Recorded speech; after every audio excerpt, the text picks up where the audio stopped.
여러분 각자가 신앙생활 하신 지가 얼마나 되셨습니까? 저는 이렇게 보니까 20대 이제 군대 가서부터 21살 때부터 제가 교회를 물론 그 전에 유치부부터 해가지고 초등부 졸업할 때까지 이렇게 교회를 다니다가 중학생, 고등학생 이때 군대 가기 전까지 이때는 이제 제가 교회를 안 다녔죠. 그러다가 군에 가서 다시 교회를 다녔으니까 따져보면은 30년이 넘습니다. 어쨌든 거의 40년이 됩니다. 여러분들은 어떻습니까? 여러분들은 얼마나 지금까지 각자 얼마나 신앙생활 해오셨습니까? 여러분들 중에 정말 몇십 년이 된 그런 분들도 계시고 신앙생활을 한 지 몇 년이 되신 그런 분들도 계실 것입니다. 그런데 중요한 것은 몇십 년이 되고 몇 년이 된 게 중요한 것이 아니라 여러분들 한번 처음 여러분들이 예수 믿었을 때보다 지금의 여러분들의 신앙이 성숙해 있냐 아니냐라는 것이 중요한 줄 압니다. 여러분 처음 여러분들이 예수를 만났을 때의 모습과 지금의 모습 여러분 얼마나 많이 여러분의 신앙이 성숙되어져 있습니까? 예? 그때의 기쁨보다 지금 하나님을 만난 그 기쁨이 더 넘쳐납니까? 감사가 더 넘칩니까? 제가 여러분들께 만약에 여러분들이 그렇지 않다면 신앙생활을 그렇게 했는데도 불구하고 그렇지 않다면 그 원인이 분명히 있을 것입니다. 신앙생활을 수십 년 하고 수년을 했는데도 내 신앙이 조금 더 성장하죠. 물론 그때 처음보다는 조금이라도 성장했겠죠. 그러나 우리는 계속해서 성장해 가야 합니다. 그런데 그 성장이 어느 순간 멈추어져 있다면 그것은 뭔가 문제가 있다라는 것이지요. 여러분 그 문제가 무엇일까요? 스스로 한번 생각해 보십시오. 내 신앙은 지금 성장해 가고 있는가? 만약에 멈춰 있다면 무엇 때문인가? 그 원인이 무엇인가? 한번 생각해 보시기를 바랍니다. 제가 여러분들께 요즘 근래에 들어서 참 많이 말을 합니다. 어떤 말이냐면 바로 우리의 신앙생활이 형식화되어 있다라는 말. 이 말씀 제가 여러분들께 요 근래 계속해서 말씀을 드리고 있습니다. 여러분 한번 진지하게 자신의 신앙을 한번 돌아보십시오. 여러분 자신의 신앙을 이 시간 짧은 시간이지만 한번 진지하게 한번 돌아보십시오. 자신의 신앙은 건강합니까? 아니면 여러분의 신앙은 형식화되어 있는 병든 신앙입니까? 내가 하나님 앞에 예배드리는 그 순간, 내가 하나님 앞에 찬양하는 그 순간, 내가 하나님 앞에 기도하는 그 순간들을 한번 생각해 보십시오. 건강한 신앙입니까? 아니면 형식화된 그런 신앙입니까? 안타깝게도 정말 오늘날 한국 교회의 예배, 찬양, 기도 그 외에 참 많은 것들이 있어서 형식화되었고 우리의 믿음 또한 가식적이고 형식적인 믿음으로 변해가고 있는 것 같아서 정말 안타깝습니다. 하물며 목사인 저도 똑같습니다. 왜 제가 이런 말을 자주 하겠습니까? 제가 그러니까 그런 거예요. 제가 너무 제 신앙이 형식화되어 있다 보니까 여러분들도 그럴 것 같아서 그래서 제가 이렇게 자주 말하는 거예요. 하물며 목사에서부터 시작해서 우리 평신도에 이르기까지 오늘날 예배, 찬양, 기도 그 외 기타 우리가 신앙생활하는 모든 부분에 있어서 우리의 신앙이 너무나도 형식화되어져 가고 있다. 참 그런 것들을 보면 너무나도 안타깝습니다. 이러한 우리의 신앙이 회복되지 않으면 우리 개인은 물론이고 우리 성등교회와 더 나아가서 한국교회는 희망이 없습니다. 여러분 유능한 대통령이 지금까지 누가 있었습니까? 그런데도 하나님은 이 나라를 축복하셨습니다. 유능한 위정자가 어디 있었습니까? 맨날 감옥 가고 맨날 욕먹고 그런 위정자들밖에 더 있었습니까? 그런데도 하나님은 이 나라를 이렇게 축복하셨습니다. 이게 왜입니까? 그들 때문입니까? 아닙니다. 대통령 때문이도 아니고 위정자들 때문은 아닙니다. 우리 때문입니다. 뜨거운 신앙으로 하나님을 섬겼던 우리 믿음의 선배들 때문입니다. 그래서 하나님께서 그 믿음의 선배들의 그 가슴 뛰는 그 신앙을 보시고 하나님께서 이 나라를 축복하셔서 이렇게 짧은 6.25 끝난 후에 얼마나 이 짧은 역사 속에서 하나님께 엄청난 세계가 놀라잖아요. 세계가 놀라는 이런 경제 부흥을 하나님께서 허락하신 것입니다.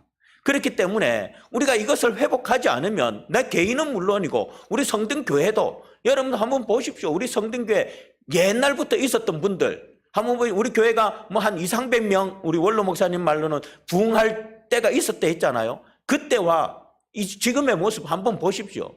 여러분들. 정말 이것이 회복되지 않으면 개인은 물론이고 교회도 나라도 정말 희망이 없는 것입니다. 그러므로 우리는 이러한 형식화된 신앙에서 우리는 반드시 벗어나야 합니다. 오늘날 많은 교회에서 예배와 찬양 그리고 기도가 형식화되어 가고 있습니다. 우리는 종종 정해진 예배 순서에 따라 아무런 의미 없이, 아무런 은혜도 없이, 아무런 갈망도 없이 그냥 한 시간을 보내고 있습니다. 여러분들 그렇지 않습니까? 지금 여러분들 이 한 시간, 저는 한 시간을 맞추기 위해서 조금 힘쓰는 편이거든요. 뭐 어떤 분들은 막 그런 거 없이 막 설교 엄청 길게 하고 하시던 분도 계시던데 대부분 목사님들이 한 시간 합니다. 그런데 여러분, 이런 예배 순서에 따라서 아무런 의미 없이, 아무런 은혜도 없이 한 시간이라는 시간을 보내고 있지는 않습니까? 찬양은 말씀을 듣기 전에 준비 찬양으로 여겨진 지가 너무나도 오래되었습니다. 제가 오늘 5분 전에 찬양하려고 딱 앉아있으니까 원래 10분 전에 찬양하다가 안 나오니까 우리 강사님 왜 안 나오시나 잊어버리시나 그래 음악을 끈 것 같아요. 나오시라고. 이제 5분 전에 찬양하려고요. 한 곡만. 그리고 제가 일부러 마지막에는 음악도 재생 안 했습니다. 그냥 음악 없이 그냥 목소리로만 한번 찬양을 드려봤습니다. 그런데 여러분, 우리가 찬양이 말씀 듣기 전에 준비 찬양으로 여겨진 지가 너무 오래되었습니다. 여러분, 우리가 요 예배 드리기 전에 찬송 몇 장 불렀죠? 몇 장 불렀죠? 불과 지금 10분, 20분 전입니다. 304장 불렀잖아요. 뭔 찬양 불렀죠? 예, 그것도 모르는 분들 계시지요? 이게 뭐예요? 이게 증거예요. 그만큼 예배가 지금 형식화되어 있다는 거예요. 그 크신 하나님의 사랑, 말로 다 형용 못하네. 하늘을 두루마리 삼고 바다를 먹물 삼아도 다 기록할 수 없네. 찬양 불러놓고도 뭔 찬양 불렀는지를 모릅니다. 예, 불과 10분 전에 20분 전에 불렀는데 뭘 불렀는지를 모릅니다. 찔리는 분들 계시면 진짜 오늘 말씀 듣고 회복돼야 합니다. 이처럼 찬양은 그냥 말씀 듣기 전에 준비 찬양으로 변해버린 지가 오래되었고, 또한 찬양 시간에 가사의 의미를 되새기지를 않습니다. 가사의 의미를 되새기면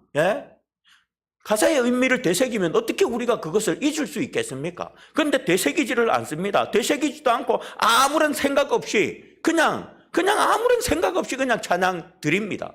기도도 마찬가지입니다. 아무런 기대도 기다림도 없이 그냥 자신의 말만 하는 기도.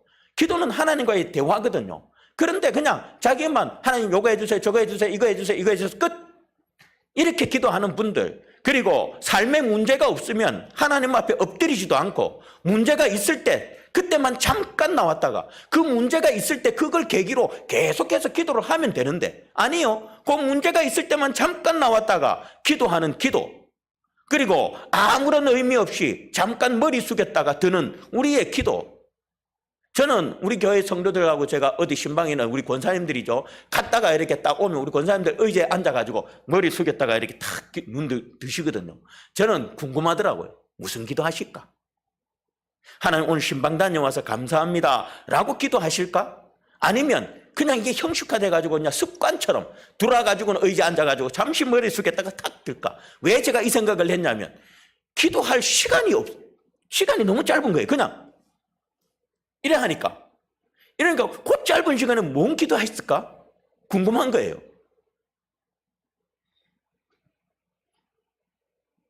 정말 우리 식사기, 제가 몇 번 말씀드렸지만 식사기도도 마찬가지 아닙니까? 야는 그냥 눈만 감았다 뜨지 정말 일용할 양식 주셔서 감사합니다라고 기도합니까? 예? 하나님 정말 오늘도 이렇게 내가 먹고 마실 수 있도록 은혜 주셔서 감사합니다. 네, 여러분 그렇게 마음으로 기도합니까? 아니면 그냥 눈 그냥 찔끔 감았다 뜹니까? 어떤 분들은 아예 기도도 안 하는 분들도 계실 거예요. 식사기도를. 이처럼 기도도 너무나도 형식화되어 있습니다. 말씀을 들을 때도 말씀에 대한 기대와 사모함이 없이 그저 멍하니 한쪽 귀로 듣고 한쪽 귀로 흘려보내는 식의 우리의 모습. 여러분, 이러한 예배에, 이러한 찬양에, 이러한 기도에 하나님의 은혜가, 하나님의 응답이, 하나님의 역사가 있겠습니까? 그럴 수 없습니다. 어떤 분들은 목사님 말씀이 은혜 안 된다. 물론 목사님 말씀이 은혜 안 될 수도 있겠죠. 그러나 그러기 전에 내가 지금 형식화되어져 있지는 않은가. 여러분, 이런 형식화된 예배, 이런 형식화된 찬양과 기도에 어찌 하나님의 은혜가 있을 수가 있겠습니까? 절대로 그럴 수 없습니다. 그런데 너무나도 안타깝게 우리는 하나님의 말씀을 듣지도 못하는 예배, 은혜도 없는 찬양, 응답도 없는 기도 수없이 드리고 있습니다. 그러니 우리의 신앙은 날로 날로 연약해져 가고 병들어 가는 것입니다. 그런데도 우리들은 자신의 영이 서서히 죽어가고 있다는 것을 알지 못합니다. 이런 형식화된 나의 신앙으로 말미암아 내 영이 서서히 죽어가고 있는데도 그것을 모른다는 것입니다. 그래서 여전히 형식적인 모습으로 주일마다 나와 앉아 있습니다. 그리고 한 시간 때우고 돌아가 버립니다. 여러분, 간이 무슨 장기라고 하죠? 간을 무슨 장기? 침묵의 장기. 그렇게 불리는 이유는 상당 부분이 손상될 때까지 별다른 증상이 나타나지 않기 때문입니다. 증상이 나타났을 때는 회복이 거의 불가능한 상태가 됩니다. 간이 딱딱하게 굳어 제 기능을 하지 못하는 것입니다. 그런데도 사람들은 모릅니다. 자신의 간이 지금 병들어가고 있는 걸 모릅니다. 간염이 있는데도, 지방간이 있는데도 뭐 안 아프니까 그냥 가만히 내버려 둡니다. 조금도 치료할 생각을 가지지를 않습니다. 그러다가 어떻게 됩니까? 그건 서서히 병들어가거든요. 그런데 이 간은 한번 나빠지면 절대로 회복 안 됩니다. 이거는 간경화가 돼버리면 절대로 굳어버린 간은 풀리지 않습니다. 그때는 끝입니다. 여러분들, 정말 이와 똑같습니다. 우리의 형식화된 신앙으로 우리의 영이 서서히 죽어가는데도 사람들은 알지를 못합니다. 자신의 영이 지금 죽어가고 있는데 그런데도 알지를 못합니다. 눈치를 못 챕니다. 심각하게 생각하지를 않습니다. 조금도 염려하지를 않습니다. 절박함으로 하나님을 찾아가지도 않습니다. 의사를 안 찾아가는 것처럼. 아니 뭐 간염 사는 사람들 수두룩빽빽한데 뭐 지방간 살 빼면 되겠지. 그냥 아주 대수롭게 생각하고 의사를 찾지도 않습니다. 약 먹으려도 약도 먹지도 않습니다. 똑같습니다. 지금 자신의 영이, 자신의 신앙이 형식화되어져 가지고 이렇게 병들어가고 있고 죽어가고 있는데 그런데도 심각성을 깨닫지 못합니다. 조금도 염려하지 않습니다. 조금도 하나님 앞에 엎드려 찾지를 않습니다. 여러분, 형식화된 우리의 신앙을 이대로 방치하면 결국 우리의 신앙은 서서히 딱딱하게 굳어 죽을 수밖에 없습니다. 그러니 이러한 신앙의 경각심을 우리는 가져야 합니다. 하루속히 이러한 신앙에서 벗어나야 합니다. 회복해야 합니다. 신령과 진정으로 하나님을 섬기는 그런 우리의 신앙으로 변화되어져야 합니다. 우리의 예배가 회복되어야 하고 우리의 찬양이 회복되어야 하고 기도가 회복되어야 합니다. 그래야 우리가 하나님이 주시는 참된 기쁨과 은혜를 우리가 누릴 수가 있습니다. 정말 성령 충만한 은혜를 우리가 받을 수가 있습니다. 기쁨으로 신앙생활 할 수가 있는 것입니다. 믿음이 성장하는 것입니다. 그런데 굳어져가는 내 영혼을 그냥 가만히 내버려 두면서 은혜가 안 된다, 기쁨이 없다, 신앙이 성장하지 않는다. 말로만 하면 뭐 하겠습니까? 오늘 본문은 우리에게 어떻게 하면 다시 회복할 수 있는지에 대해서 말씀해 주고 있습니다. 12절을 보면 너희는 이제라도 금식하고 울며 애통하고 마음을 다하여 내게로 돌아오라. 여러분, 여기에서 이제라도 하나님은 지금도 우리에게 말씀합니다. 너희들 이제라도 제발 그 형식된 신앙에서 벗어나라. 이제라도 라고 하나님께서 말씀하시는 줄 압니다. 여러분, 여기에서 이제라도라는 것은 모든 것이 다 끝장나 버린 상황에서라도 다시는 회복할 수 없을 것이라고 판단되는 때라도 라는 뉘앙스를 지니고 있습니다. 모든 것이 끝장났다. 이제 더 이상 어쩔 수 없다. 예, 더 이상 회복은 없다. 라고 판단될 때라도 라고 어떻게 하는 겁니까? 돌아오라. 예? 이제라도, 그때라도 돌아오라. 라는 것입니다. 보통 사람 같으면 이러한 상황에서는 다시 일어날 용기를 갖지 못합니다. 그런데 하나님은 이런 상황에서도 돌아오라는 것입니다. 돌아오면 어떻게 해주시겠다? 회복시켜 주시겠다. 예. 회복시켜, 끝장나 버린 상태, 더 이상 회복될 수 없을 것 같던 그 상태에서라도 이제라도 돌아오면 회복시켜 주시겠다는 것입니다. 여러분, 얼마나 감사하고 얼마나 은혜로운 말씀입니까? 다 끝장나 버린 상황에서, 다시는 회복할 수 없을 것 같은 상황에서라도 돌아오면 회복시켜 주신답니다. 하나님은 우리가 얼마나 우리의 신앙이 형식화되어 있든지, 얼마나 우리의 신앙이 하나님으로부터 멀리 떨어져 있든지, 하나님은 우리에게 우리의 신앙이 얼마나 딱딱하게 굳어 있든지 상관하지 않으시고 이제라도 돌아오기를 바라십니다.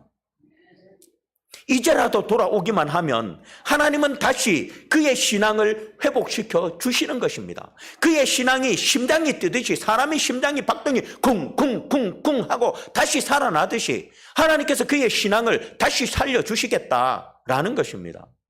오늘 여기 본문은 유다에 대한 하나님의 심판이 확정되어진 상태에서 하나님께서 다시 그들에게 이제라도 돌아올 것을 촉구하고 있는 것입니다.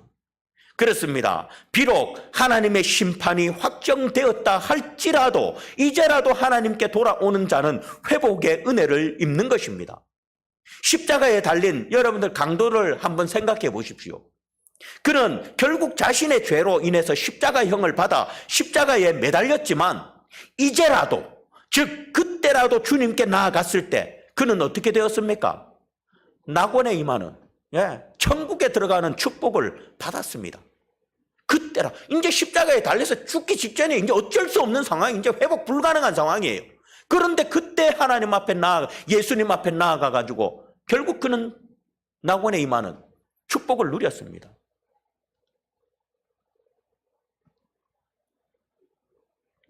여러분들, 그처럼 우리의 신앙이 아무리 형식화되어 있고 하나님으로부터 멀어져 있다 할지라도 이제라도 돌이키면 하나님은 우리를 책망하지 않으시고 우리의 형식화되어 굳어버린 신앙을 심장 뛰듯이 다시 회복시켜 주십니다.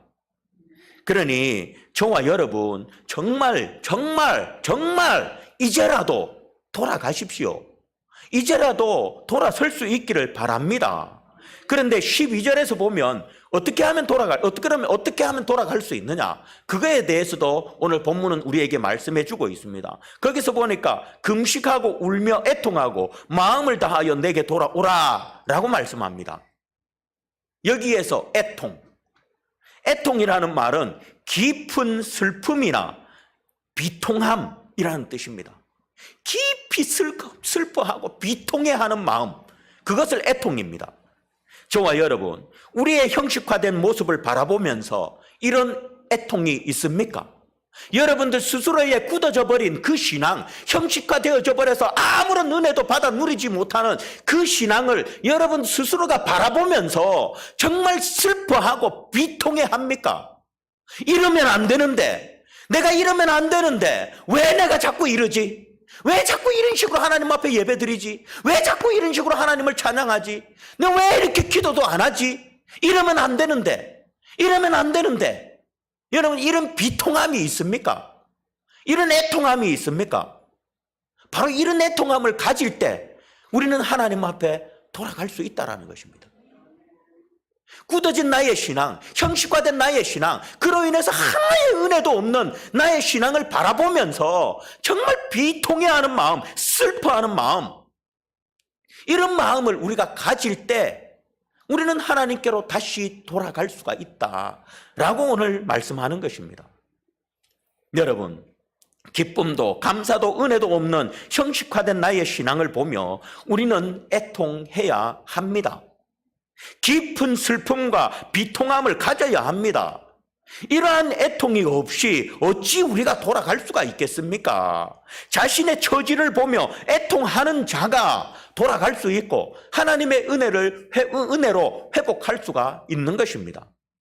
그러니 우리 모두 우리의 형식화된 신앙을 바라보면서 애통할 수 있기를 바랍니다. 정말입니다. 제발 그냥 그거 무관심하게 그냥 내버려 두지 말고 그래가지고 이 한 시간 그냥 무의미하게 보내지 마시고 제발 여러분들 스스로의 모습을 한번 돌아보고 이렇게 애통하는 마음을 가지시기를 바랍니다. 자, 그리고 이어서 돌아가기 위해서는, 회복하기 위해서는 거기서 보니까 마음을 다하고 라고 이야기합니다. 그렇습니다. 우리가 다시 회복하려면 마음을 다해야 합니다. 여기서 마음을 다한다라는 것은 빼콜레바브캠이라는 말입니다. 빼콜레바브캠이라는 말인데 결코 거짓된 태도가 아닌 진실한 마음으로 하나님께로 돌아가야 할 뿐만 아니라 온 힘을 다해 하나님께 나아가야 할 것을 강조하는 말입니다. 쉽게 말해서 그겁니다. 진심으로 최선의 노력을 기울이는 것. 정말 진심으로 내가 하나님 앞에 돌아가서 회복하기를 진심으로 바라고 정말 최선을 다해서 하나님 앞에 돌아가려고 노력하는 것. 그것을 말하는 것입니다. 예배를 드릴 때 말씀에 진심으로 최선을 다하여 귀를 기울여 하나님의 말씀이 오늘 나에게 어떤 말씀을 주시는지 귀담아 들어야 하고, 찬양을 드릴 때 진심으로 최선을 다해서 가사 하나하나를 새기며 온 마음으로 찬양 드려야 하고, 기도도 마찬가지입니다. 정말 진심으로 최선을 다하여 기도를 드리려는 이러한 우리의 마음 자세가 있어야 한다라는 것입니다. 여러분 생각해 보십시오. 이런 마음으로 예배드리는 자의 예배가 회복되지 않겠습니까? 정말 내가 하나님 앞에 다시 나아가 내가 내 신앙이 회복되기를, 하나님이 주시는 기쁨을 누리기를 간절히 바라는 마음으로, 진심 어린 마음으로 정말 하나님 앞에 예배를 정말 집중해서 드리고, 찬양도 정말 진심으로 드리고, 기도도 진심으로 드리는 이런 사람의 예배, 찬양, 기도 하나님께서 받지 않으시겠습니까? 당연히 받으시죠. 여러분, 이제라도 마음을 다하여 예배 드리십시오. 제발 아무 생각 없이 그냥 형식적으로 예배 드리지 마시고 정말 마음을 다해, 진심을 다해 예배 드리십시오. 이제라도 마음을 다해, 진심을 다해 찬양 드리십시오. 이제라도 마음을 다해, 진심을 다해서 하나님 앞에 기도 드리십시오. 하나님은 마음을 다하는 자의 예배와 찬양과 기도에 하나님의 놀라운 회복의 은혜를 반드시 부어 주십니다. 그런 은혜가 있기를 바라겠습니다.